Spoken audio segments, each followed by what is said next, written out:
அல்லேலூயா. அவனுடைய பரிசுத்த நாமம் மகிமைப்படுவதாக. இந்த நல்ல நாளிலும் கூட இந்த காலை உபவாச ஜெபத்தில் கூடி வந்து தேவ நாமத்தை மகிமைப்படுத்த ஆண்டவர் பாராட்டின நல்ல கிருபைகளுக்காக ஆண்டவரை நன்றியோடு துதிக்கிறேன். நம்ம எல்லாரையும் கர்த்தர் ஆசீர்வதிப்பாராக. அல்லேலூயா, அல்லேலூயா. 91ஆம் சங்கீதத்துக்கு நம்முடைய பைபிள் எடுத்துக்கொள்ளலாம். சங்கீதம் 91. கொஞ்ச நேரம் இந்த காலையில் தேவனுடைய வார்த்தைகளை கவனிக்க போகிறோம். சாயங்காலம் நிறைய நேரம் பிரசங்கம் கேட்போம். காலையில் கொஞ்ச நேரம் ஒரு மணி நேரம் ஆண்டுடைய வார்த்தைகளை நம்ம தியானிப்போம். கர்த்தருக்கு கொஞ்சம் நல்ல தெளிவாக ஆண்டுடைய வார்த்தைகளை கவனிக்க ஆண்டவர் நமக்கு உதவி செய்வாராக. 91ஆம் சங்கீதம் அதனுடைய 14வது வசனத்தை நாம் படித்தால் என்ன எழுதப்பட்டிருக்கு?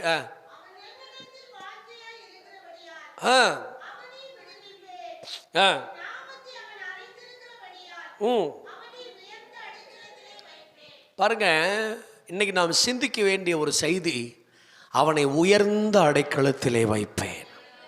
அல்லேலூயா. கர்த்தருக்கு ஸ்தோத்திரம் உண்டாவதாக. ரொம்ப அருமையான ஒரு வேத வசனம். இதை நம்ம கொஞ்சம் வித்தியாசமான கோணத்தில் தியானிக்க ஆண்டவர் நமக்கு உதவி செய்வாராக. ஆமேன்னு சொல்லுங்க பார்க்கலாம். கொஞ்சம் வித்தியாசமாக இந்த வசனத்தை வச்சு இந்த காலையில் கொஞ்ச நேரம் நம்ம தியானிக்கலாம். ஒரு மனிதனை ஆண்டவர் சொன்னார், ஒருவன் என்னிடத்தில் வாஞ்சையாக இருந்தால் அவனை கீழே அல்ல, அவனை உயர்ந்த அடைக்கலத்தில் வைப்பேன். விசுவாசிக்கிறீங்களா? நமக்கு ஒரு உயர்ந்த அடைக்கலம் உண்டு. அல்லேலூயா.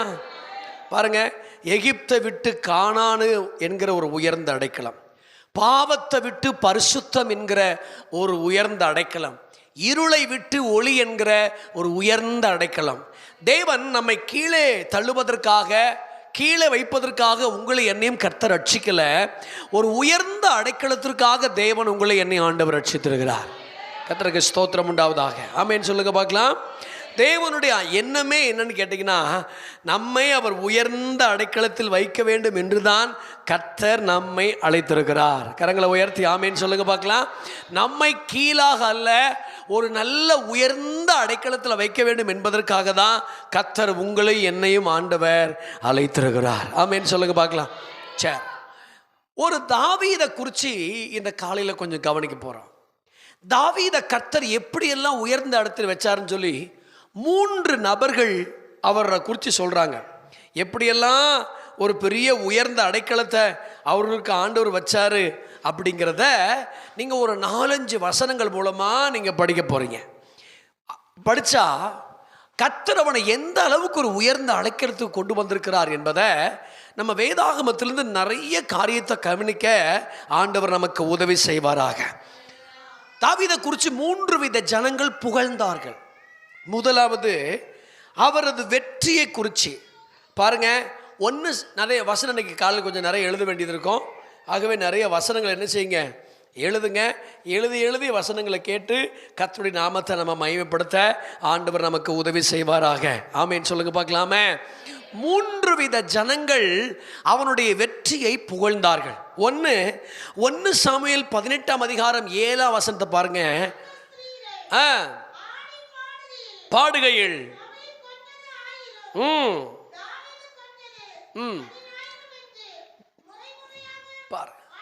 தாவீதை குறித்து பாளையத்தில் ஸ்திரீகள் அவனுடைய வெற்றியை அல்லது உயர்வை சொன்னார்கள். 19ஆம் அதிகாரம் 5ஆம் வசனத்தை பாருங்க. அரண்மனையில் யோனத்தான் சொன்னான் அவனுடைய உயர்வை குறித்து. வாசிங்க இந்த வசனம்.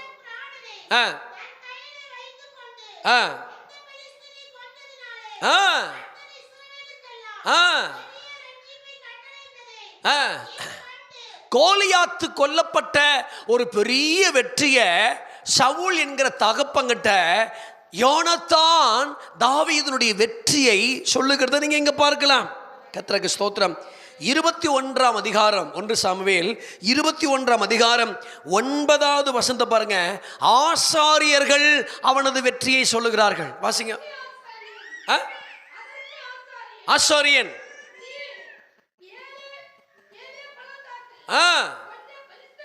ஆ ஆ ஆ பாருங்க, ஆசாரியர்கள் தாவீதின் வெற்றியை சொல்லுகிறார்கள். எம்மா நல்லா கொஞ்சம் காலையில் சத்தியத்தை கவனிங்க. முதல்ல ஸ்திரீகள் பாளையத்தில், ரெண்டாவது யோனத்தான் அரண்மனையிலே தன் தகப்பங்கிட்ட தாவீதின் வெற்றி, மூன்றாவது ஆசாரியர்கள்ட்ட தாவீதின் வெற்றி. 25ஆம் அதிகாரம் 9வது வசனம், அபிக்காயில் பள்ளத்தாக்குல சொல்றா. ஆ ஆ ஆ ஆ ஆ ம் கவனிங்க, 25ஆம் அதிகாரத்தில் போய் படிச்சு பாருங்க.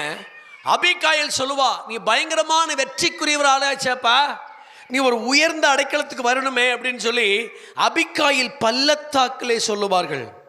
29ஆம் அதிகாரம் 5ஆம் வசனம், பெலிஸ்தியர்கள் அவனது வெற்றியை சொல்லுவார்கள். நல்லா கவனிங்க, வாசிக்க வேண்டாம், நம்ம கொஞ்சம் தூரம் கடந்து போகலாம் தேவனுடைய வார்த்தைகளை. முதலாவது தாவீதினுடைய உயர்வையும் தாவீதினுடைய வெற்றியையும் 3 வித ஜனங்கள் புகழ்ந்தார்கள். அதில் ஒரு கூட்ட ஜனங்கள் அவனது வெற்றியை புகழ்ந்தார்கள். ஆமீன் சொல்லுங்க பார்க்கலாம். அப்ப வெற்றியில ஒரு உயர்ந்த அடைக்கலம், கரங்களை உயர்த்தி ஆமீன் சொல்லுங்க பார்க்கலாம். கர்த்தர் எப்படிப்பட்ட உயர்ந்த அடைக்கலத்தை வைக்கிறார் பாருங்க.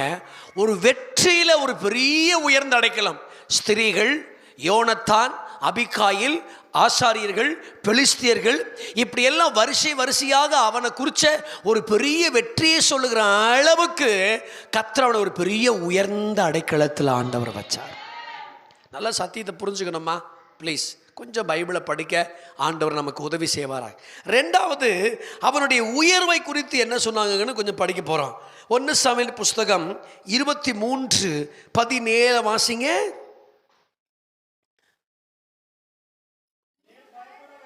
ஆ ஆ ஆ இஸ்ரவேல் மேல் ராஜாவா இருப்பீர். ஆ அவனுடைய உயர்வை குறிச்சு, என்ன அருமையான வார்த்தை பாருங்க. அவனுடைய உயர்வை குறிச்சு யோனத்தான் சொன்னாரு. அது மட்டும் கிடையாது, 24ஆம் அதிகாரம் 20வது வசனத்தை படிச்சு பாருங்க. சவுல் சொல்றான் அவனுடைய உயர்வை குறிச்சு. படிங்க அந்த வசனத்தை. என்றும் ராஜ்யபாரம். பாத்தீங்களா, சவுல் சொல்றான் அவனுடைய உயர்வை குறிச்சு, நீ நிச்சயமாய் ராஜாவாய் இருப்பீர். கர்த்தருக்கு ஸ்தோத்திரம். 25ஆம் அதிகாரம் 30ஆம் வசனத்துல அவனுடைய உயர்வு குறிச்சு அபிகாயில் சொல்லுகிறார். கர்த்தருக்கு ஸ்தோத்திரம். 2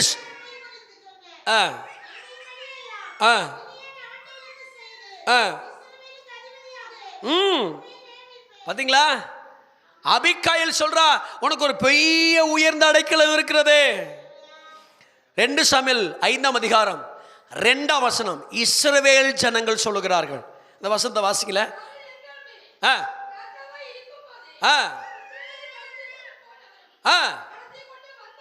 நீரே, கையை உயர்த்தி ஆமீன் சொல்லுங்க பார்க்கலாம். என்ன அருமையான வார்த்தை பார்த்தீங்களா. சவுல் ராஜாவா இருக்கும் போதே நீர் ஜனங்களை நடத்தி கொண்டு போனவர் நீரே. இஸ்ரவேல் ஜனங்கள் அவனுடைய உயர்வை குறித்து சொல்லுகிறார்கள். அப்படின்னா ஒரு உயர்ந்த அடைக்கலம் தாவீதுக்கு இருந்தது உண்மை என்றால், உங்களுக்கும் எனக்கும் நல்ல உயர்ந்த அடைக்கலத்தை ஆண்டவர் வைப்பார். விசுவாசிக்கிறீங்களா? ஒரு அலையிலேயே சொல்வீங்களா? சாதாரணமான இடம் கிடையாது, ஒரு உயர்ந்த அடைக்கலம். நான் சொல்ற மாதிரி, நான் பிரசங்கம் பண்ற மாதிரி பிரசங்கத்தை கவனிக்கணும். அவனை குறித்து எப்படியெல்லாம் சொல்றாங்க பாருங்க. இதோடு கூட நின்று போகல அவனுடைய உயர்ந்த அடைக்கலம். இன்னும் சில வசனங்களை படித்து பார்த்தா பாருங்க, தாவீதோடு கூட சில மனுஷர்கள் உடன்படிக்கை செய்து கொண்டார்கள். 1 நாளாகமத்தின் புஸ்தகத்துக்கு பைபிள் எடுங்களேன். அல்லேலூயா. 18ஆம் அதிகாரத்துக்கு வாங்களேன். 1 நாளாகமத்தின் புஸ்தகம் 18வது அதிகாரத்துக்கு வாங்களேன். 18ஆம் அதிகாரத்துக்கு வந்தீங்கன்னா அதனுடைய 6ஆம் வசனம் வாசிங்க.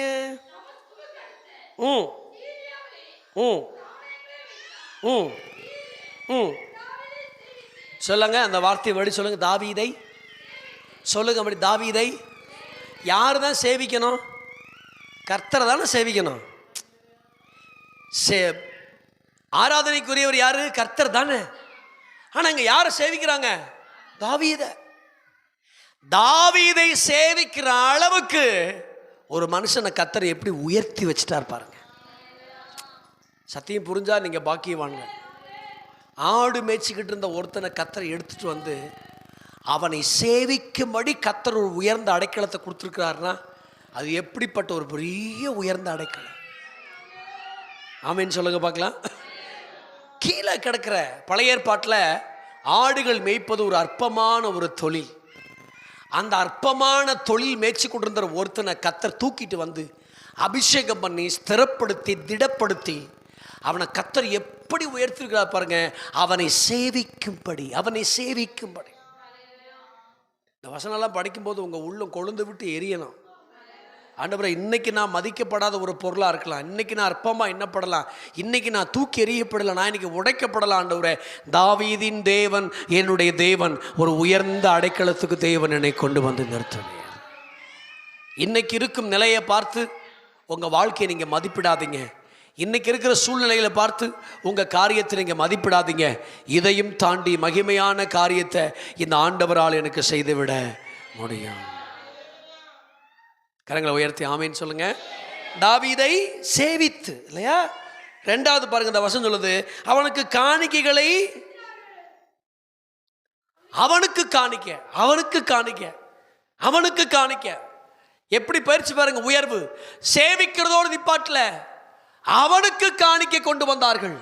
வாழ்க்கையில் ஒரு பெரிய உச்சத்துக்கு ஆண்டவர் அவனை கொண்டு வந்தார் பாருங்க. அதோடு முடியல. 13ஆம் வசனம் வாசிங்க. தானியம் போட்டான். என்ன ஆயிட்டாங்க இங்க? ஏதோமியர்கள் அனைவரும் என்ன ஆயிட்டாங்க இங்க? அவனை சேவிக்கிறவர்களாய் மாறிவிட்டார்கள். இதோட முடியல. 1 சாமுவேல் 23ஆம் அதிகாரம் 17ஆம் வசனம் வாசிச்சு பாருங்க. பயப்பட வேண்டாம், உம்மை கண்டுபிடிக்க மாட்டாது.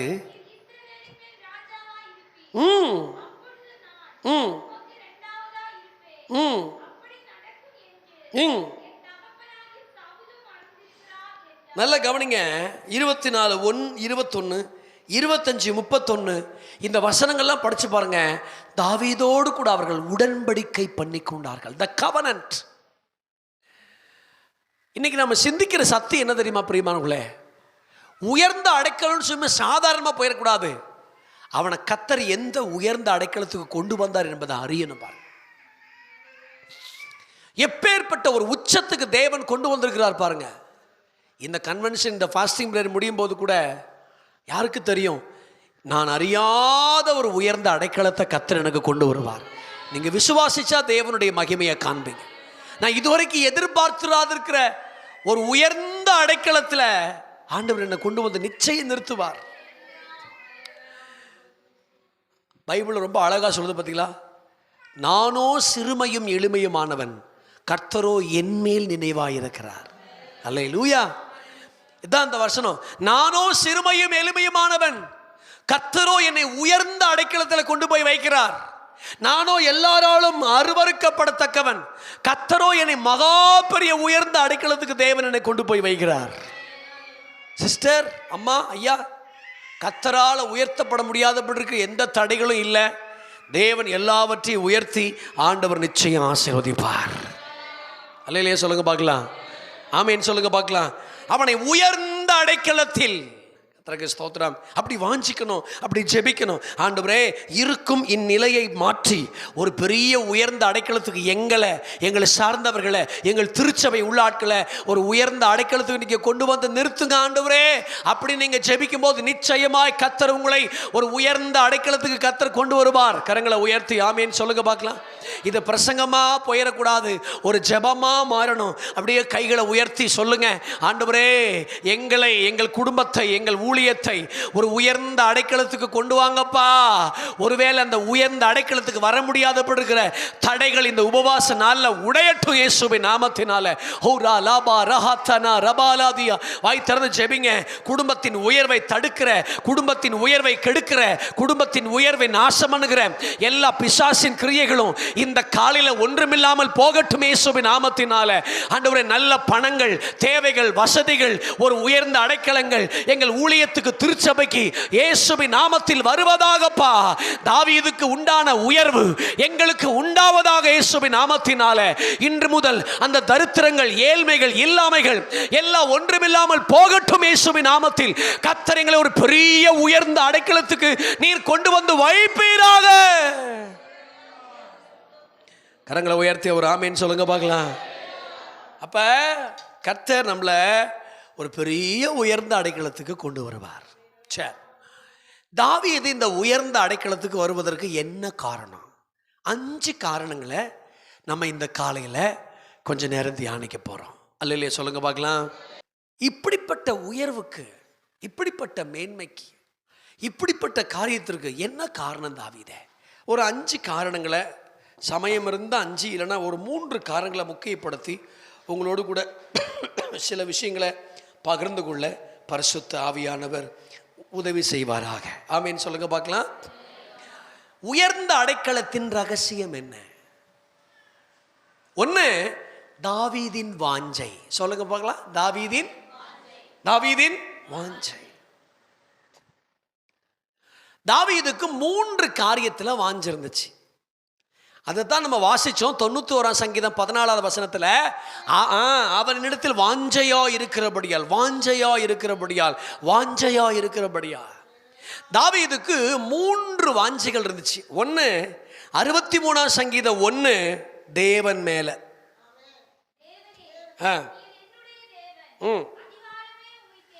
கர்த்தர் மேல ஒருத்தன் வாஞ்சை வச்சிருக்கிறத எப்படி வெளிப்படுத்துறான் பாருங்க. எப்ப தேடுவேன்? பக்கத்தில் கேளுங்க. காலையில் கர்த்தரை தேடுனீங்களா? இல்லை சோறாகிட்டு ஒடியாண்டிங்களாங்க? காலையில் நீங்கள் கர்த்தரை தேடினது உண்மைனா நீங்கள் கர்த்தரை நேசிக்கிறீங்கன்னு அர்த்தம். அல்லையா சொல்லுங்க பார்க்கலாம். காலையில் எந்திரிச்சுன்னு உங்கள் முழங்கால் முடங்குதுனாலே நீங்கள் கர்த்தரை மேலே வாஞ்சை வச்சிருக்கீங்கன்னு அர்த்தம். ஆமேன்னு சொல்லுங்க பார்க்கலாம். தேவன் மேலே நீங்கள் வாஞ்சை வச்சுன்னு தெரியுமா? காலையில் எந்திரிச்சு செல்ல நோட மாட்டேன். காலையில் எந்திரிச்சு என்னை உண்டாக்கின கர்த்தரை நான் தேடுவேன். அவன் வாஞ்சி எப்படி திரும்ப வெளிப்படுத்துறான்? நீர் என்னுடைய தேவன், அதனால நீர் என்னுடைய தேவனா இருக்கிறதுனால நான் உமக்கு தருகிற முதல் ப்ரிஃபரன்ஸ் தெரியுமா? உம்மை தேடுவேன் ஆண்டவரே, உம்மை தேடுவேன் ஆண்டவரே.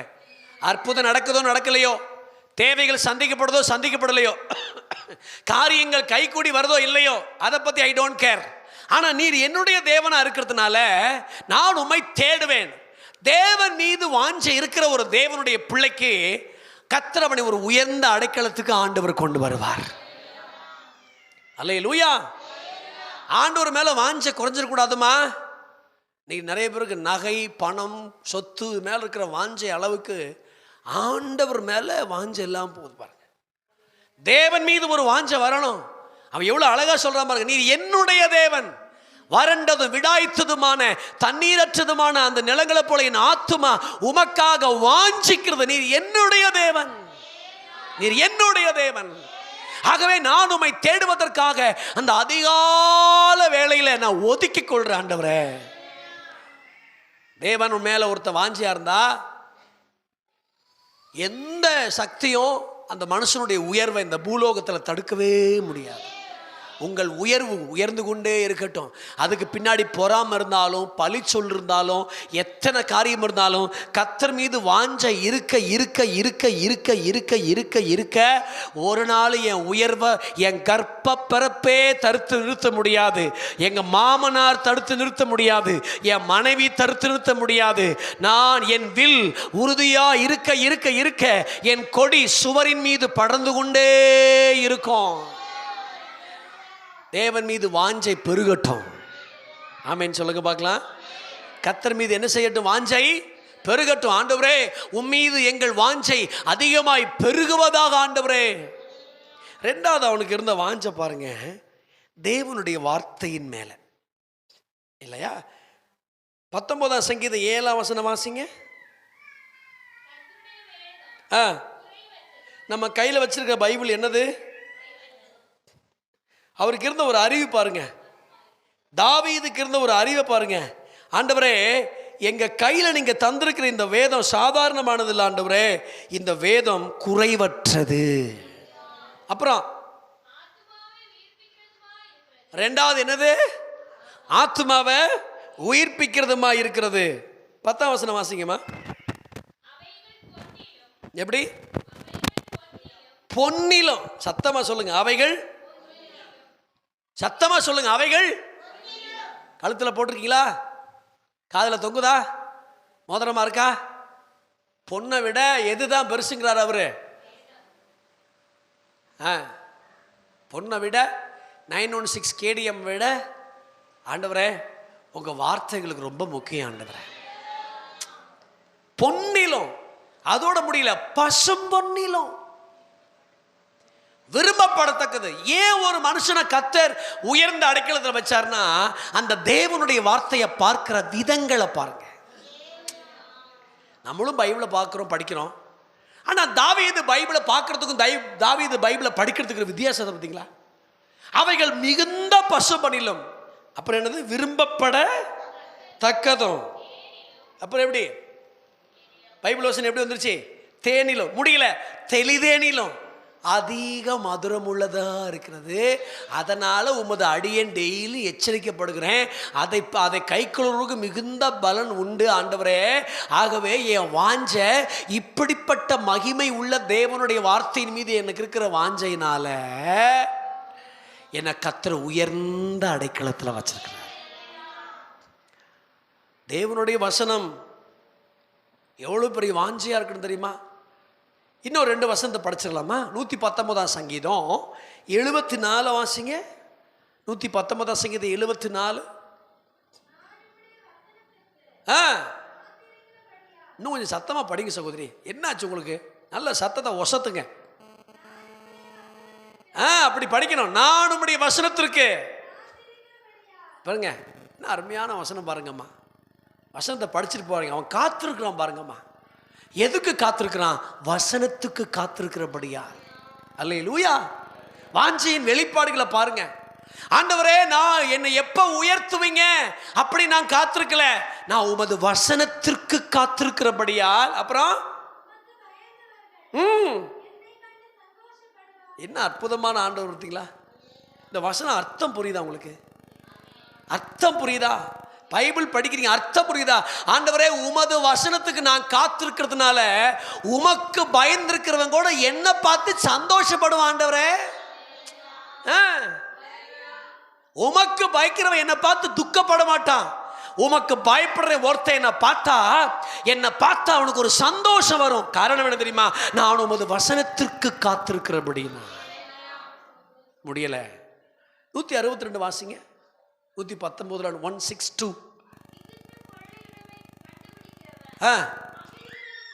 ஒரு அல்லையிலே சொல்லுங்க பார்க்கலாம். சர்ச்சை முடிஞ்சு போறீங்க, ரோட்ல 5 லட்சம் ரூபா கட்டு அப்படியே கிடக்குது பணம். ஆஹா, கர்த்தர் கொடுத்தார், கர்த்தருடைய பரிசுத்த நாமத்துக்கு ஸ்தோத்திரம். ஒரு மகிழ்ச்சி வருமா வராதா? அப்படிதான் சொல்றான்.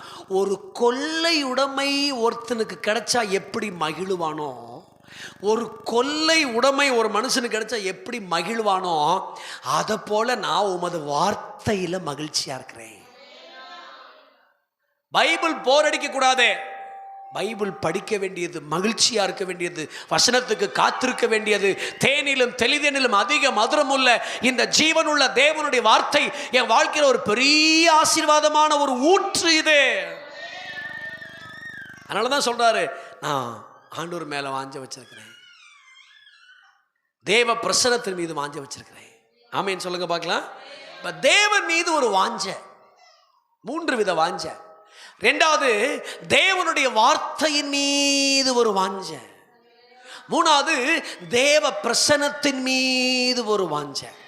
இந்த ஒரு வசனம் வாசிங்க. 1 சாமுவேல்ல 16ஆம் அதிகாரத்தில் 1 சாமுவேல் 16ல் ஒரு வசனம் பாருங்க.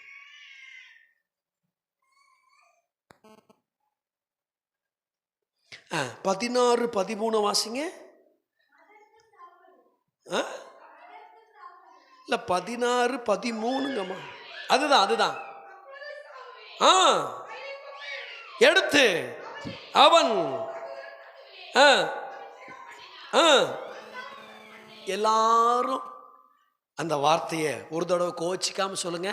அந்நாள் முதற்கொண்டு.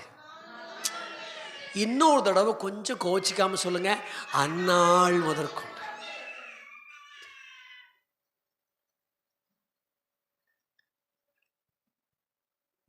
இதுவரைக்கும் இருந்த வாழ்க்கை வேற. அன்னைக்கு ஒரு தேவ தொடுதல். என்ன தேவ தொடுதல்? அன்னைக்கு ஒரு பயங்கரமான ஒரு தேவ தொடுதல். என்ன தொடுதல்? அபிஷேகம் ஊற்றப்படுகிறது. நல்லா கவனிக்கமா. ரொம்ப நீங்க யாராவது பைபிளில் கோடு போடுற பழக்கம் இருந்தா அந்நாள் முதற்கொண்டு, அந்நாள் முதற்கொண்டு இதுவரைக்கும் என்னிடத்தில் தேவ பிரசன்னம் வெளிப்படையா வந்து தங்கல. ஆனா இன்னைக்கு இந்நாள் முதற்கொண்டு கர்த்தருடைய அபிஷேகமும் தேவ பிரசன்னமும் என் மீது மகிமையாய் தங்குகிறது. ஆமென் சொல்லுங்க பார்க்கலாம். இதுவரைக்கும் தங்கல. ஆனா அந்நாள் முதற்கொண்டு தேவனுடைய கர்த்தருடைய ஆவியானவர் தாவீதின் மேல வந்து இறங்கி இருந்தார். அப்படி இறங்கி இருக்கிறார் பாருங்க. ஏன் தெரியுமா? என்ன கர்த்தர் உயர்த்தினாரு? நான் ஒரு தேவ பிரசன்னமுள்ள ஒரு தாவீது. ஒரு நாள் உங்களை விட்டு தேவ பிரசன்னம் கடந்து போயிடவே கூடாது. ஜெபம் பண்ண உட்காந்தா கர்த்தருடைய பிரசன்னம் என்னை மூடணும், கண்ணீரோட மூடணும். தேவ ஒத்தாசையை நான் உணரணும். கர்த்தருடைய பிரசன்னத்தை உணராம என் ஜெப வாழ்க்கையில் நான் எந்திரிச்சிடக்கூடாது. கூட்டமாக கூடி கையை அடிச்சுட்டு எல்லாரும் அந்நிய பாஷை பேசுகிறாங்க, நானும் அந்நிய பாஷை பேசுகிறேன் போகாம நம்முடைய வாழ்க்கை தனி ஜெபத்தில் வளரணும். ஒரு அல்லையா சொல்லுங்க பார்க்கலாம்.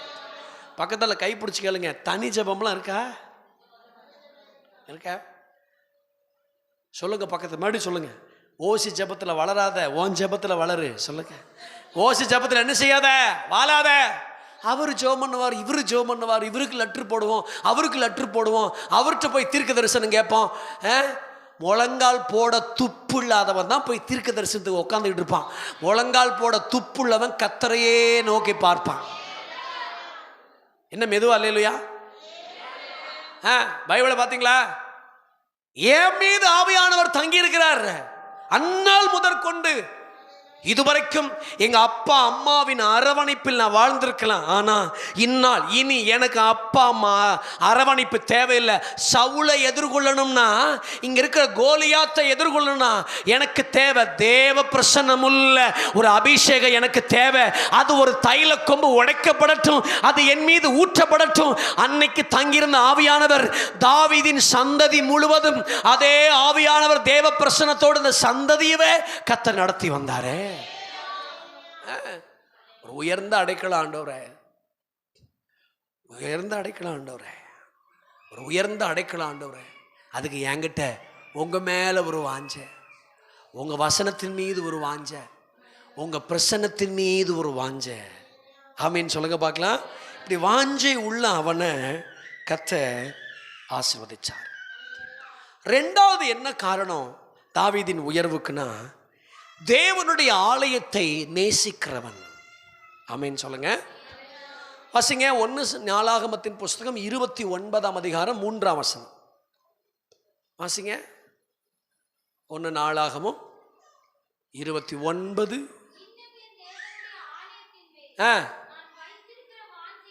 எப்படி எப்படி எப்படி வசனம் எப்படி? யாராவது மலையாள பைபிள் வச்சிருக்கீங்களா? இல்லை. ஓகே, தமிழ் பைபிள் இருக்கு. பரவாயில்ல, உங்களுக்கு 2 மொழியும் தெரியுது அம்மா. மலையாளமும் தெரியுது,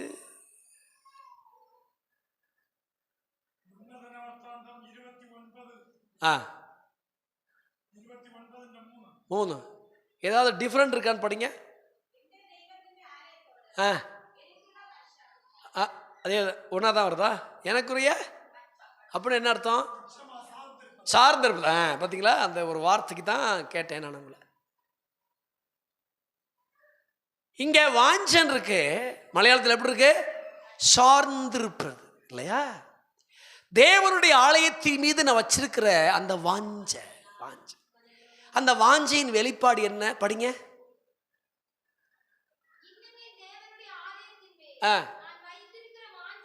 என்ன சொல்றான்? எப்படி? பரிசுத்த ஆலயத்துக்காக என்னெல்லாம் சவதரிச்சான்? 2ஆம் வசனம் வாசிங்க.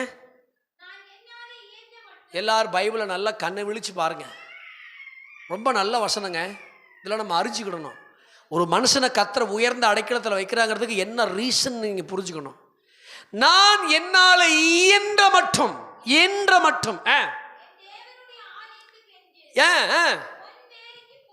ஒண்ணு சொல்லுங்க. என்னது சொல்லுங்க, சத்தமா சொல்லுங்க. என்னது? உங்களுக்கு பொண்ணு கர்த்தர் கொடுத்துருக்கிறதுக்கு முக்கிய காரணம் ஆலயத்துக்கு தர்றதுக்கு தான். ஆமீன் சொல்லாததுக்காக ரொம்ப நன்றி. கர்த்தர் உங்களை ஆசீர்வதிப்பார். பொண்ணு, அப்புறம் 2வது என்னது? வெள்ளி. 3வது என்னதுமா? வெண்கலம். 4வதுமா? 5வது? 6வது? கற்கள். 7வது? அப்புறம் இன்னும் இருக்குதா? ரத்னங்களுக்கு அப்ப தாண்டி இருக்கானோ சகலவித ரத்னங்கள். அவள் அடுத்து வெண்கற்பாலங்கள். முடிஞ்சான்னு இருக்குதா? 10. இது பத்தல. 10 இருந்தும் இது பத்தல. அதான் 3வது சொல்றேன். இந்த 10 இருந்து பத்தலையா? இன்னும் வசனம் புரிஞ்சா ஆமீன் சொல்லுங்க. ஐயோ, புரியுதா இல்லையா? 10 இருக்கு. காந்தி உள்ள கற்கள், வெண்ணு, பொண்ணு, மண்ணு, கிண்ணு எல்லாம் இருக்கு. ஆனா இன்னும் எனக்கு அது என்ன செய்யல? பத்தல. அதனால எனக்கு இருந்த சொந்த பொண்ணையும் சொந்தமா வச்சிருக்கிற அந்த பணத்தையும் கூட நான் கர்த்தருடைய ஆலயத்துக்கு என்ன செய்றேன்? சரி, யாருக்காவது தெரியுமா தாவீது எவ்வளவு சவதரிச்சாருன்னு? யாருக்காவது தெரியுமா? பைபிள்ல போடல.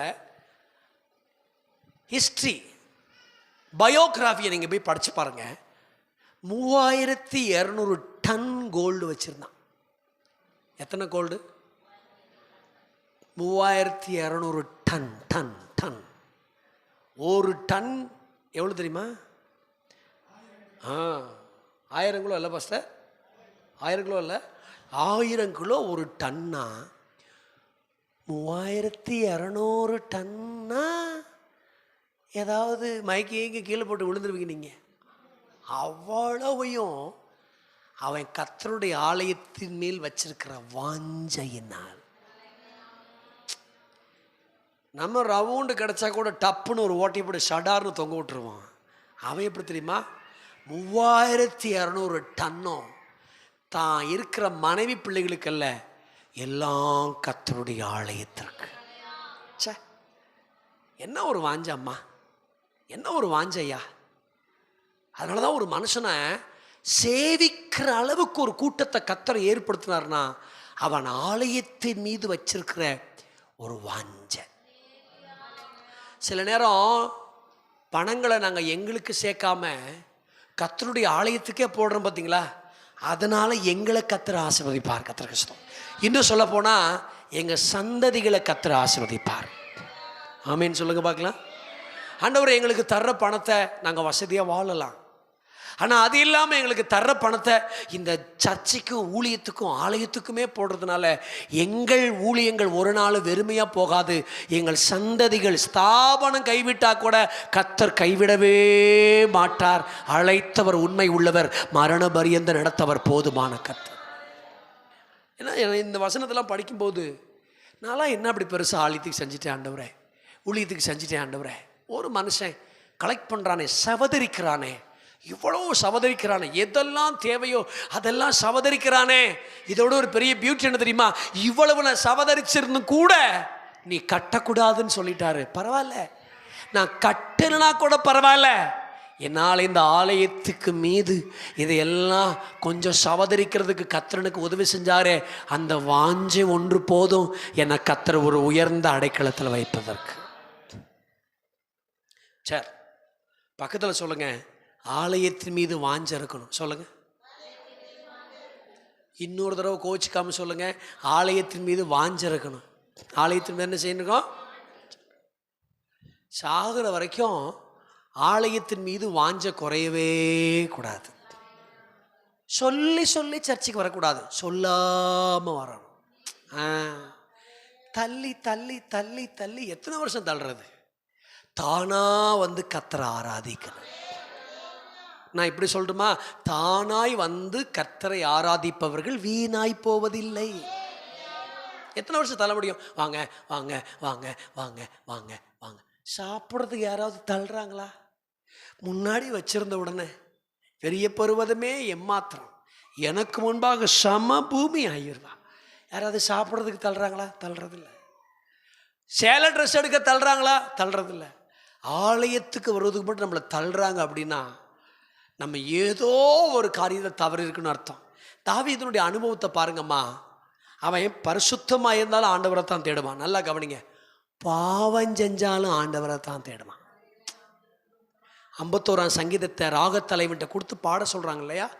கொயர் டீம்கிட்ட கொடுத்து பாட சொல்கிறாங்க. இந்த 51ஆம் சங்கீதத்தின் பின்னணி என்ன தாவீதே? நான் ஒரு விபச்சார பாவம் செய்து விட்டேன். அது எல்லாருக்குமே தெரிய ஆரம்பிச்சிருச்சு. பரவாயில்ல, இப்ப எல்லாருக்கும் தெரிஞ்ச என்னப்ப தாவீது விழுந்து போனான்னு சொல்லட்டும், பரவாயில்ல. ஆனாலும் நான் போய் ஆண்டவர்கிட்ட சொல்வேன், என்னை கைவிடாதீங்க, உமது சமூகத்தை விட்டு என்னை தள்ளாதீங்க, என்னை எடுப்பீங்க, என்னை கட்டுங்க.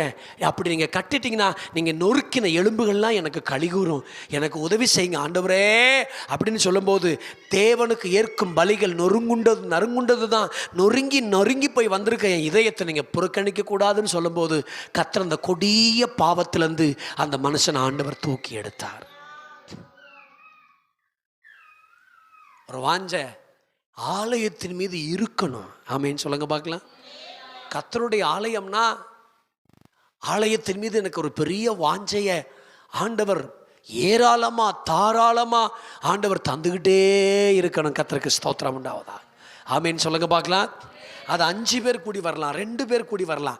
எங்கே 2-3 பேர் கூடி இருக்கிறீர்களோ அவர்கள் மத்தியில் உலாவி வாசமானவர் என்று கர்த்தர் சொல்லியிருக்கிறார். 2-3 பேர் கூடினாலும் கூட அங்கே நான் ஆராதிக்கிற தேவன் அங்கே வர்றதுனால அந்த ஆலயத்தின் மீது எனக்கு ஒரு பெரிய வாஞ்சை. அதனால தான் இந்த ஆலயத்தை எதோடு ஒப்பிடுறான் பாருங்க. 52ஆம் சங்கீதம் 8ஆம் வசனமா? 52 அதுதான் 8 கரெக்டா பாப்பா? பச்சையான ஒலிவ மரம் இருக்கா? ஆ ஆ ஆ எல்லாரும் என்னைய பாருங்க. ஆலயத்தை எதோட ஒப்பிடுறாரு? பைபிள் உங்களுக்கு என்னென்ன மரம்லாம் தெரியும் சொல்லுங்க. அப்புறம் கேது, அப்புறம் கருவாலி மரம், அப்புறம் வேப்ப மரம், முருங்கை மரம், சக்கை மரம், பலா மரம், மாமரம், இன்னெல்லாம் சொல்லுங்க. அடிச்சு சொல்லிட்டே இருங்க.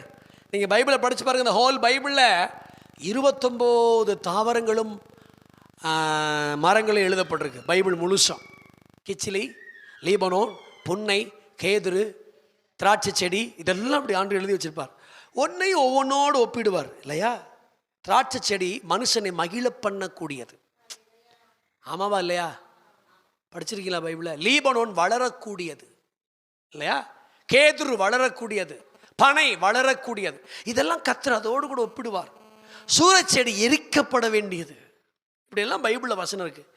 இதை எதையோடு ஒப்பிடாம நேராக கர்த்தர் ஆலயத்தை மட்டும் ஒப்பிடும்போது ஒரு ஒலிவ மரத்துக்கு கர்த்தர் ஒப்பிடுறார் பாருங்க. நம்ம எல்லாரும் ஒலிவ மரம். என்ன மரம்? ஒளிஞ்சி போற மரம் இல்லை நம்ம எல்லாம். நானும் தேவனுடைய ஆலயத்துல பச்சையான ஒலிவ மரத்தை போல இருக்கிறேன். ஒலிவ மரம் 4 காரியத்துக்கு விசேஷமானது.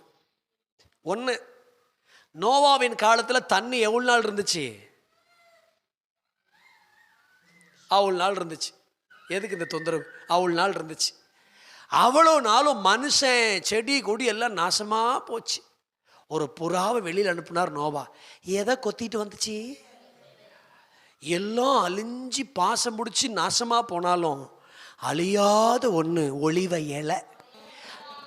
நானும் தேவனுடைய ஆலயத்தில் அழியாத ஒலிவ மரத்தை போல இருப்பேன். சத்தியத்தை நல்லா கவனிக்கணும். ஆமேன்னு சொல்லுங்க. நான் தேவனுடைய ஆலயத்தில் எப்படி இருப்பேன்? அழிஞ்சி போகாத ஒலிவ மரம். ரெண்டாவது எரேமியா 11:16 படிச்சு பாருங்க. ஒலிவ மரத்தை ஆண்டவர் நேர்த்திக்கு ஒப்பிட்டு இருப்பார். இருக்குதான்னு பாருங்க. அதுதான் நேர்த்தியும். அவரே ஆமேன்னு சொல்லுங்க பார்க்கலாம். நேர்த்தி சொல்லுங்க. என்னது? முக்காடு முழுசா முக்காடு போடணும். நேர்த்தி. வரிசையா உட்காரணும். நேர்த்தி. ஆமா சொல்லுங்க. தூங்கக்கூடாது. நேர்த்தி. கொட்டாய் விடக்கூடாது. நேர்த்தி. குமரி ஒத்தையில போனாலும் கொட்டாய் ஒத்தையில போகவே போகாது. இங்க இங்க பின்னாடி துரத்துறோம். ஆமேன்னு சொல்லுங்க பார்க்கலாம். நேர்த்தி. கண்ணை திறந்து பார்க்கணும். நேர்த்தி. பாருங்க, நம்ம கரடு முரடா இருந்தாங்க. ஆலயத்துக்கு வந்த பிறகு நேர்த்தி. அநேகருடைய வாழ்க்கை கரடு முரடா இருந்துச்சு. இந்த ஒலிவ மரத்துக்கு வந்த பிறகு, ஆலயத்துக்கு வந்த பிறகு ஆண்டவர் நம்மளை நேர்த்தியா மாத்திட்டார். அதோடு நிறுத்தல. சகரியா 4:11-16 படிச்சு பாருங்க. அது ஒரு அபிஷேகம் பண்ணப்பட்ட ஒரு ஒலிவ மரம். என்ன ஒலிவ மரம்? அபிஷேகத்தின் ஒலிவ மரம். அப்ப நானோ தேவனுடைய ஆலயத்தில் நேர்த்தியான ஒலிவ மரத்தை போல் இருப்பேன். நானோ தேவனுடைய ஆலயத்தில் அபிஷேகம் பண்ணப்பட்ட ஒலிவ மரத்தை போல் இருப்பேன். 128 சங்கீதம் கன்றுகளின் ஆசீர்வாதம். நானோ தேவனுடைய ஆலயத்தில் ஆசீர்வாதமான ஒலிவ மரத்தை போல இருப்பேன். கர்த்தருக்கு ஸ்தோத்திரம். அப்ப தேவனுடைய ஆலயத்தில் இப்படிப்பட்ட ஒலிவ மரங்களா வாழ்றதுக்கு கர்த்தர் நம்மளை வச்சிருக்கிறார். ஆமேன்னு சொல்லுவீங்களா? கர்த்தருக்கு ஸ்தோத்திரம் உண்டாவதாக. அப்ப எனக்கு வாஞ்ச தேவன் மேல, தேவனுடைய வசனத்தின் மேல, தேவ பிரசன்னத்தின் மேல. ரெண்டாவது என்ன தெரியுமா? ஆண்டவரே, நான் தாவீது உயர்த்தப்படுறது ரெண்டாவது என்ன தெரியுமா? அவன் தேவனுடைய ஆலயத்தின் மீது இருந்த அந்த கவனிப்பை பாருங்களேன். நமக்கு ஆலயத்தின் மீது ஒரு வாஞ்சையும், ஆலயத்தின் மீது ஒரு ஏக்கமும், ஆலயத்தின் மீது ஒரு தவிப்பும் நமக்கு இருந்து கொண்டே இருக்க வேண்டாம். ஆமேன்னு சொல்லுங்க பார்க்கலாம். மூணாவது, தாவீதின் உயர்வுக்கு காரணம் என்ன? தேவனை அறிந்தவன். சொல்லுங்க எல்லாரும். தேவனை 91 சங்கீதம் 14 வாசிங்க.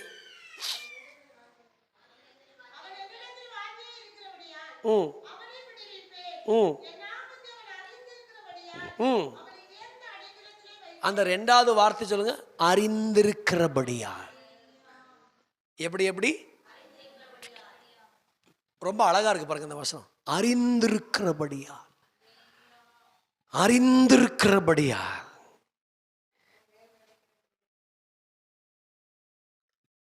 அதனாலதான் அந்த தாவீது சாகும்போது சாலமோனை கூப்பிட்டு என்ன தெரியுமா சொன்னா? இப்படி சொன்னா பாருங்க.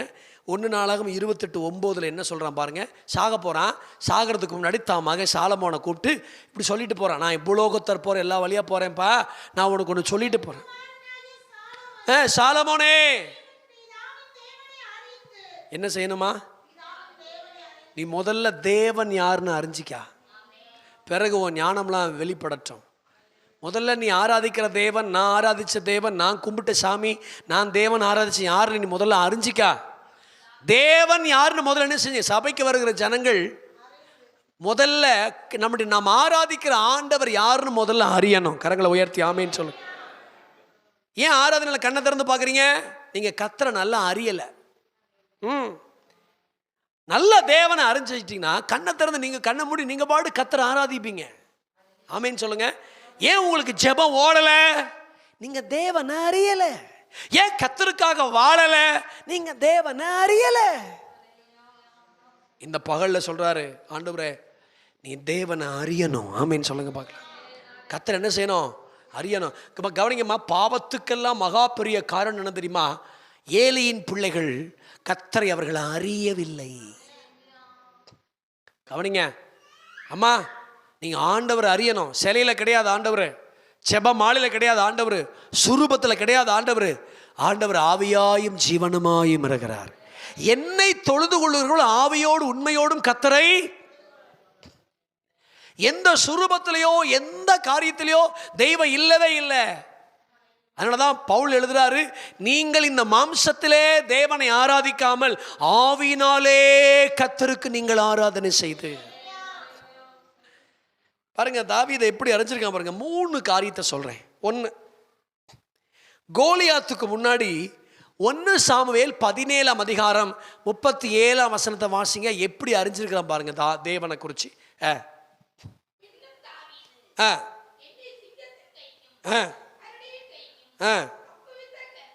ஒன்னு, தேவனை எப்படி அறிஞ்சிருக்கான் பாருங்க, என்ன தப்புவிக்கிற கர்த்தர்.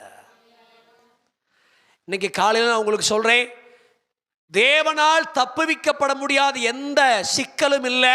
கர்த்தர் எல்லாத்தையும் தப்புவிப்பார். ஆமென் சொல்லுங்க பார்க்கலாம். அல்லேலூயா. எல்லாத்தையும் தப்புவிப்பார். தேவனால் தப்புவிக்க முடியாத எந்த பிரச்சனைகளும் கிடையவே கிடையாது. கர்த்தருக்கு ஸ்தோத்திரம் உண்டாவதாக. எல்லாவற்றையும் தப்புவிக்கிற ஒரு தேவன் அவர்.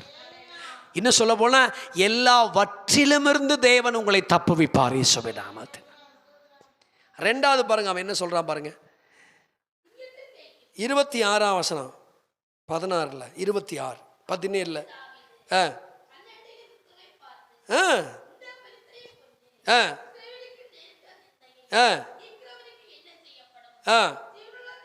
பாருங்க, ஜீவன் உள்ள தேவன். தேவனை எப்படி அறியலாம் பாருங்க. முதல்ல அவர் என்ன தப்புவிக்கிற தேவன். 2வது அந்த தேவன் யார்? ஜீவன் உள்ளவர். என்ன அற்புதமான ஒரு வார்த்தை. நான் ஆராதிக்கிற ஆண்டவர் உசுரோடு இருக்கிறவர். இங்க உசுரோடு இருக்கிறவங்களாம் ஒரு அல்லையிலே சொல்லுங்க. உசுரோடு இருந்தா சத்தம் வருதா? அப்ப நம்முடைய ஆண்டவர் உசுரோடு இருக்கிறதுனால நம்முடைய சத்தத்தை கர்த்தர் கேட்பார். வீட்டில் உட்காந்து வடிக்கிற கண்ணீரின் சத்தம் கர்த்தருக்கு தெரியும். சில நேரம் வண்டியில் போகும்போது கூட அழுதுகிட்டே போவோம். காரணம் அவ்வளோ வேதனை. அந்த வேதனையின் சத்தத்தை கர்த்தர் அறிவார். உயிர் உள்ள தேவனா இருக்கிறதுனால என் உணர்வுகளை புரிந்த கர்த்தர் தாவீது சொல்றான், ஒரு ஜீவனுள்ள தேவன் ஒருவர் இருக்கிறார் என்பதை அறிஞ்சுக்கணும். இதுவரைக்கும் நீ ஆராதிச்சு வருது, நீ தொழுது கொண்டதெல்லாம் ஜீவன் அற்றது. நான் உனக்கு இன்னைக்கு சொல்றதெல்லாம் ஒரு ஜீவன் உள்ள தேவன். 3வது அவன் என்ன தெரியுமா சொல்றான் ஆண்டவரை பற்றி? 2 சாமுவேல் 6ஆம் அதிகாரம் 21ஆம் வசனம் வாசிங்க. 2 சாமுவேல் 6:21 வாசிங்க. யாரை பார்த்து?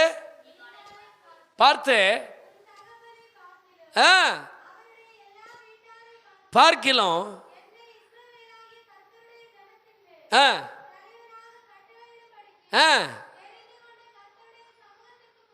போதும் சகோதரி. என்ன தெரியுமா சொல்றாரு தேவனை குறிச்சு? என்னை தெரிந்து கொண்டவர். முதல்ல யார் தெரியுமா? அவர் என்னை தப்புவிக்கிறவர். 2வது யார் தெரியுமா? என் தேவன் எப்படி தெரியுமா? அவர் ஜீவன் உள்ளவர். 3வது யார் தெரியுமா?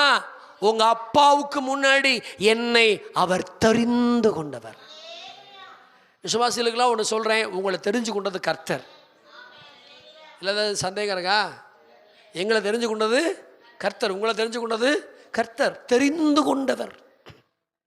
அந்த அறிவு அந்த தாவீதுக்கு அந்த சிந்தைக்குள்ள இருந்துகிட்டே இருக்கு பாருங்க. என்னை தெரிஞ்சுக்கிட்டாரு.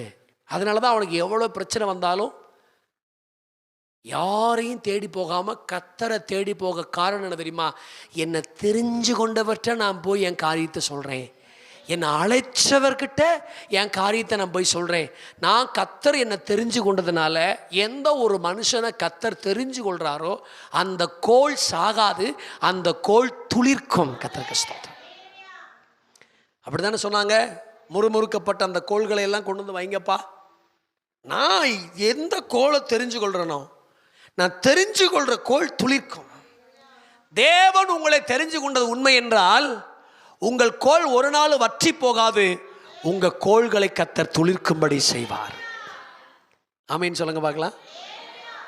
இப்ப என்னை அவர் என்ன செஞ்சார் தெரியுமா? தெரிந்து கொண்டவர். உபாகமத்தின் புஸ்தகம் 29:5 படிங்களேன். நிறைய வசனம் இன்னைக்கு படிக்கிறேன் பாருங்க. ஏன்னா இந்த பிரசங்கத்துக்கு வசனம் படித்தா தான் உங்களுக்கு பிரசங்கமே புரியும். எத்தனைமா படிக்கிறீங்க? என்னங்கம்மா? படிங்கம்மா. கர்த்தராகிய நான்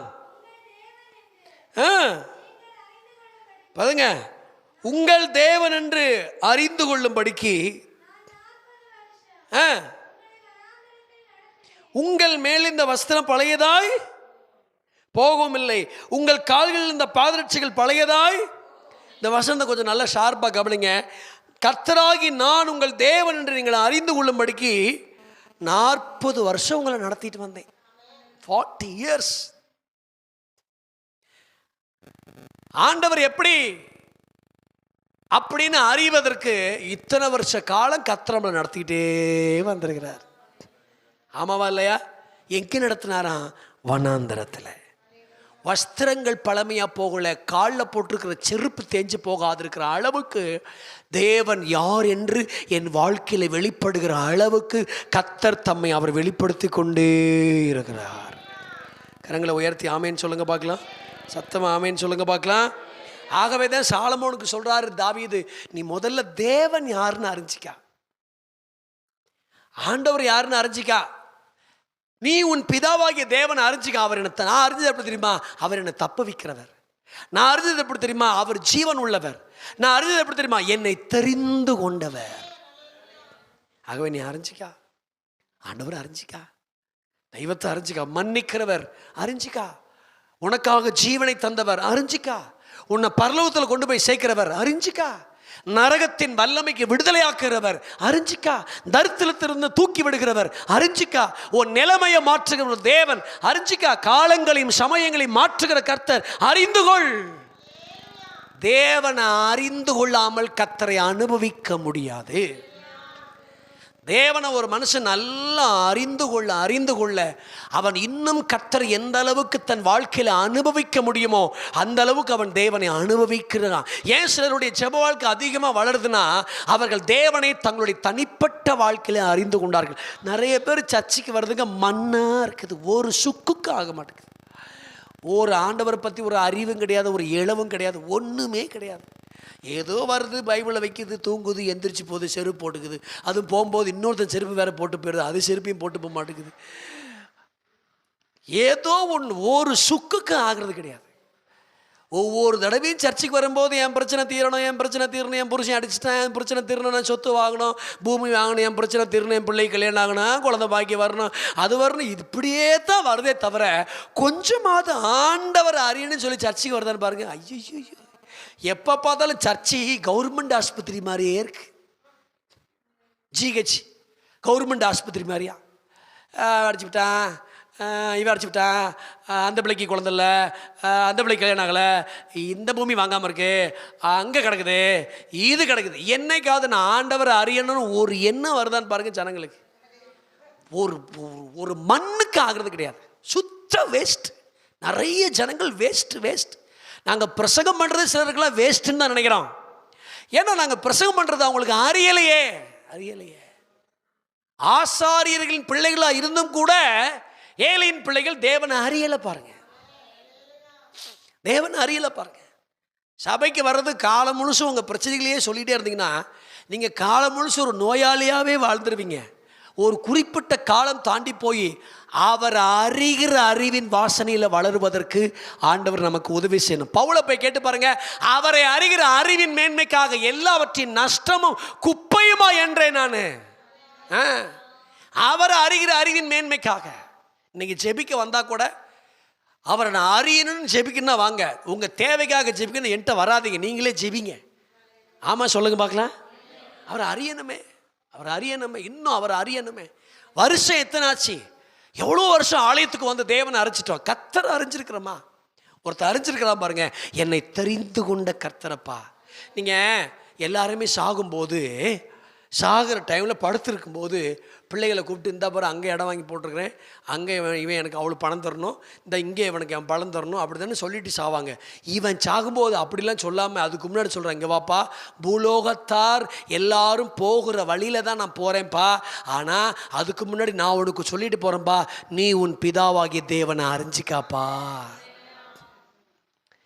இந்த உலகத்தில் நம்முடைய பிள்ளைகளுக்கு வைக்க வேண்டியது சொத்து பத்துக்களை விட, வீடு வாசல்களை விட, நம்ம ஆராதித்த நம்முடைய தேவனை அவர்களை வச்சுட்டு போயிட்டோம்னா அதை காட்டில் ஒரு பெரிய ஆசீர்வாதம் இல்லவே இல்லை.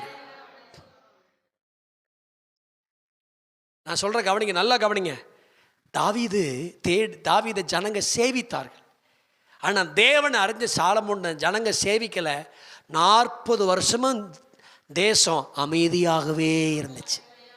சத்தியம் புரியுதா? ஏசப்பா எங்கள் சிந்தையெல்லாம் கொஞ்சம் திறங்கப்பா, இயேசுவே ஸ்தோத்திரம்ப்பா. சத்தியம் புரியுதா?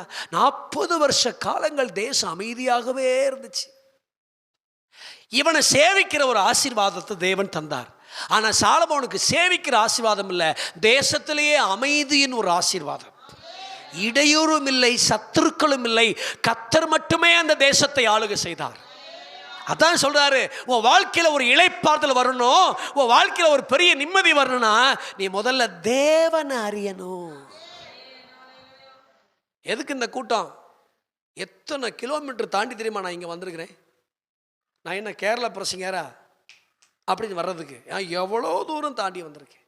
அடே சாமி, 9 மணிக்கு கிளம்புனேன், நான் 2:30 மணிக்கு வந்து இறங்கினேன் உங்கள் ஊருக்கு குளித்துறைக்கு. அதுவும் இங்கே வந்து சேரல, இங்கே வந்து சேர சாயங்காலமே. இவ்வளோ தூரம் எதுக்கு வந்திருக்கிறோம்? தலைவலிக்கு ஜெபிக்கவா? மண்டவலிக்கு ஜெபிக்கவா? தேவனை அறியணும். ஒரு சபை கை உயர்த்தி ஆமேன்னு சொல்லுங்க பார்க்கலாம். ஒருத்தர் அறியலாம் பாருங்க தேவன் எப்படின்னு. மீகாலுக்கு முன்னாடி சொல்றான், ஏய் மீகால் ஒரு ஜன்னல் பேர்வெளி.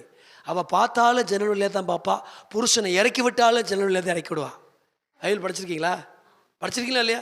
புருஷனை எந்த வழியாக இறக்கி விட்டா? பார்த்தாலும் இந்த வழியாக பாப்பா. இது ஒரு ஜன்னல் கேஸ், ஜன்னல் புத்தி. நேர் புத்தியாக இருக்காது, கோண புத்தி. ஜன்னல் வழியாகவே பார்த்து அப்படியே தகவல் அப்படியே கறக்கிறது.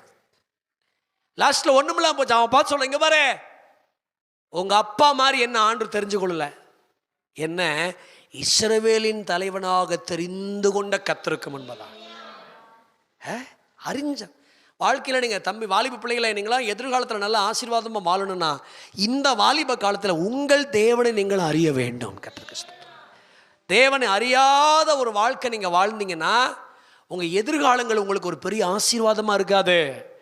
ஏன் தெரியுமா? தாவீதை ஒரு உயர்ந்த அடைக்கலத்தில் கர்த்தர் வச்சாரு. இந்த செய்தியெல்லாம் யூடியூப்பில் போட்டு விடுவாங்கன்னு நினைக்கிறேன். உங்கள் சர்ச்சு சேனலில் வராதவங்களுக்குலாம் இந்த செய்திகளை அனுப்பித்தாங்க. இந்த சத்தியத்தில் அவங்க அறியட்டும். கர்த்தரை அறியணுங்கிற அந்த அறிவே நமக்கு இல்லாமல் போச்சு. வர வர எல்லா ஞாயிற்றுக்கிழமை ஆராதனையும் எதுக்கு தெரியுமா வர்றோம்? ஆராதிக்க காணிக்கை போட்டு போட அப்படி போடுறது கிடையாது.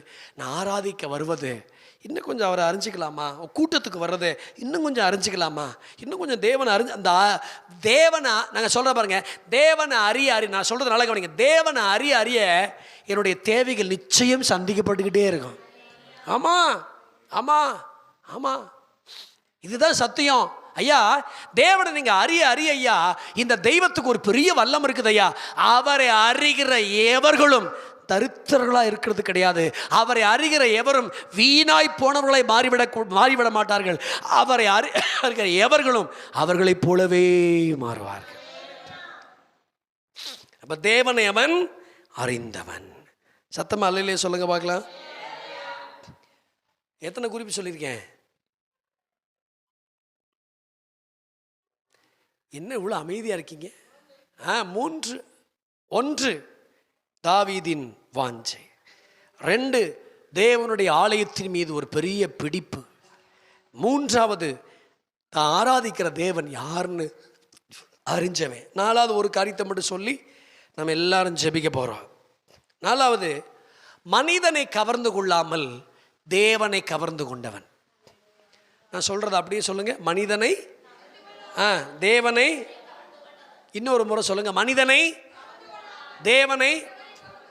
எல்லாம் கவனிங்க. தேடி போய் கர்த்தர் ஒரு மனுஷனை ராஜாவாக்குறார். தேடி போய் ஒரு மனுஷனுக்கு அப்பாயின்மெண்ட் ஆர்டர் வர்றது எப்படி இருக்கும்? நாமளா போய் கெஞ்சி கெஞ்சி கெஞ்சி கெஞ்சி கெஞ்சி கெஞ்சி கெஞ்சியதை விட இந்த தேடி போய் இஸ்ரவேலினுடைய அபேட்சையும் யாரை நோக்கி இருக்கிறது? ஒரு மனுஷனை நோக்கி இருக்கிறது. யாரை?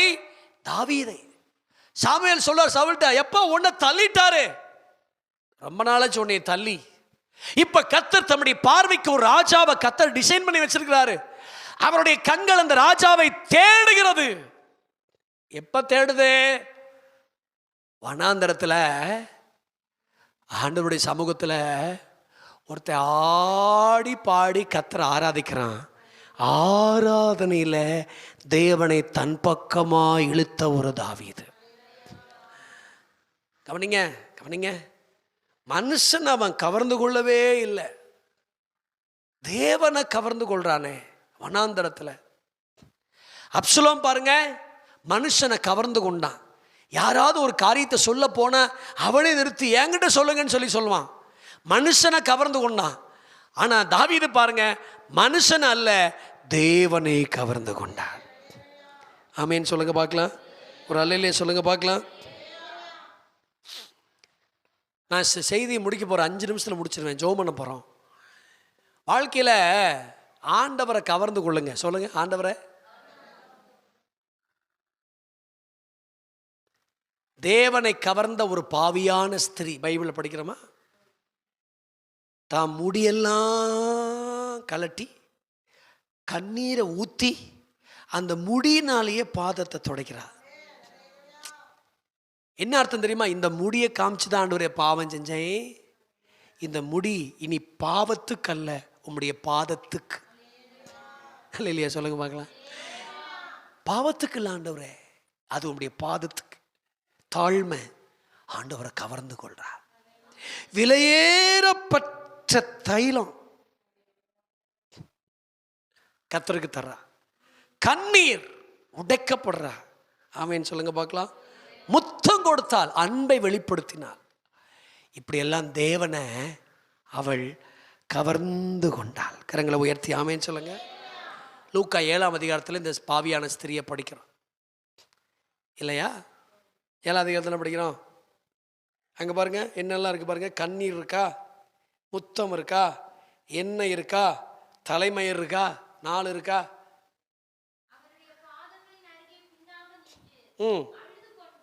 என்ன இருக்கு? அழுக இருக்கா? சொல்லுங்க. அழுக இருக்கு. சொல்லுங்க, அழுகை இருக்கா இல்லையா? சொல்லுங்க. அழுகை தேவனை கவர்ந்து கொள்ளும். 2, எப்படி? உடைக்கப்படுதல் தேவனை கவர்ந்து கொள்ளும். அப்புறம் தாழ்மை தேவனை கவர்ந்து கொள்ளும். அடுத்து அன்பு தேவனை கவர்ந்து கொள்ளும். தேவனுக்கு விலையேற பெற்றதை கொடுப்பது தேவனை கவர்ந்து கொள்ளும். அற்புதமான ஒரு சகோதரி பார்த்தீங்களா? என்ன ஒரு அற்புதமான ஒரு சகோதரி. அவ இன்னைக்கு பாவியான ஸ்திரீ இல்லை, தேவனை கவர்ந்து கொண்ட ஒரு அற்புதமான ஒரு ஸ்திரீ. அல்லையிலே சொல்லுங்க பார்க்கலாம். அன்புக்குரிய தேவனுடைய பிள்ளைகளே, இந்த காலையில் ஆண்டவரை தேடி வந்திருக்கிற உங்களுக்கு எல்லாருக்கும் நான் சொல்கிறேன், நமக்கு ஒரு உயர்ந்த அடைக்கலத்தை கர்த்தர் வச்சிருக்கிறார். அவர் உயர்ந்த அடைக்கலத்தை தாவீதினுடைய வெற்றியை பெண்கள் சொன்னாங்க, தாவீதினுடைய உயர்வை சொன்னாங்க. ஆமேன் சொல்லுங்க பார்க்கலாம். தாவீதோடு உடன்படிக்கை செய்து கொண்டார்கள், தாவீதை சேவித்து கொண்டார்கள். கர்த்தருக்கு ஸ்தோத்திரம். இப்படிப்பட்ட மகா மேன்மைக்கு என்னையா ஒன்ட்ட காரணம்? நான் ஆண்டவர் மேலே வச்சிருக்கிற மகா பெரிய வாஞ்ச வாஞ்ச வாஞ்ச வாஞ்ச வசனத்தின் மீது வச்சிருக்கிற வாஞ்ச, தேவ பிரசனத்தின் மீது வச்சிருக்கிற ஒரு வாஞ்ச. இந்த கூட்டங்கள், இந்த உபவாச நாட்கள் தேவன் மீது இருக்கிற வாஞ்சை எனக்கு இன்னும் கொஞ்சம் பெருக்கி விடட்டும் இயேசுவின் நாமத்தினால.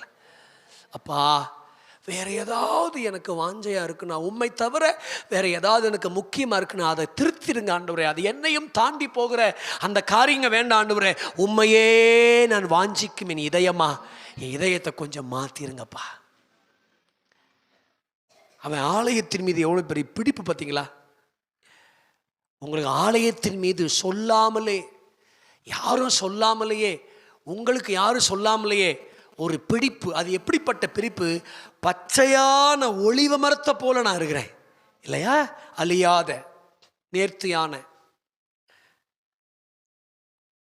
அபிஷேகம் உள்ள கன்றுகளின் ஆசீர்வாதத்தோடு கூடிய இப்படிப்பட்ட ஒளிவ மரத்தை போல நான் ஆலயத்தில் இருக்கிறேன். அதோட அவன் முடியலை. அவனுக்கு ரொம்ப அழகா சொல்லுது, தேவனை அறிந்தவன். 3 வித தேவனை அறிஞ்சான். அப்படி நான் நிறைய சொல்லலாம், நமக்கு சமயம் இல்லை, அது அதுலேயே நேரம் ஓடிடும். ஒன்று, அவர் என்னை தப்புவிக்கிறவர், அவர் ஜீவன் உள்ளவர், அவர் என்னை தெரிந்து கொண்டவர். அவர் என்னை தப்புவிக்கிறவர், அவர் ஜீவன் உள்ளவர், அவர் என்னை தெரிந்து கொண்டவர். இந்த தேவன் அறிகிற அறிவு அவனை உயர்ந்த அடைக்கலத்தில் கொண்டு வந்துச்சு. 4வது, மனுஷனை கவர்ந்து கொள்ளணும் அவன் வாழல. பாருங்க, தேவனை கவர்ந்து வனாந்தரத்தில் கூட பாடி கர்த்தரை தாம் பக்கமா இழுக்கிறான். பாருங்க, தாம் பக்கமா என்னை உயர்த்துங்க ஆண்டவரே, என்னை இஸ்ரவேலுக்கு ராஜாவா மாற்றுங்க ஆண்டவரே. அவன் ஒரு நாளும் ஜெபிக்கிறதுல, அவன் தனிப்பட்ட அந்த தெய்வீக காரியத்தை போது கர்த்தரே இழுத்துட்டு வந்து நம்முடைய அந்தரங்கத்தை பார்க்கிற ஒரு தேவன் இருக்கிறார். அந்தரங்க உண்மை, அந்தரங்க பரிசுத்தம், அந்தரங்க பேச்சு, அந்தரங்க காரியம் எல்லாவற்றையும் அறிந்திருக்கிற ஒரு கர்த்தர் இருக்கிறார். சிலருடைய ஊழியத்தை ஆண்டவர் வெளியரங்கமாக ஆசீர்வதிக்கிறதுக்கு காரணம் என்ன தெரியுமா? அந்தரங்கத்தில் கண்ணீர் இருக்குது, அந்தரங்கத்தில் காத்திருப்பு இருக்குது, அந்தரங்கத்தில் அர்ப்பணிப்பு இருக்குது, அந்தரங்கத்தில் கர்த்தருக்காக எதையாவது செய்ய வேண்டும் என்கிற ஒரு துடிப்பு இருக்கிறதுனால அவர்களை கர்த்தர் மகா பெரிய ஆசீர்வாதத்தினால ஆண்டவர் ஆசீர்வதிக்கிறார். எல்லாரும் சொல்லுங்க பார்க்கலாம், நான் எனக்கு ஒரு உயர்ந்த அடைக்கலம் உண்டு. ஒரு அல்லையிலே சொல்லுங்க பார்க்கலாம், எனக்கு ஒரு உயர்ந்த அடைக்கலம் உண்டு. அவன் என் நாமத்தை அறிந்திருக்கிறபடியால் அவனை உயர்ந்த அடைக்கலத்தில் வைப்பேன்.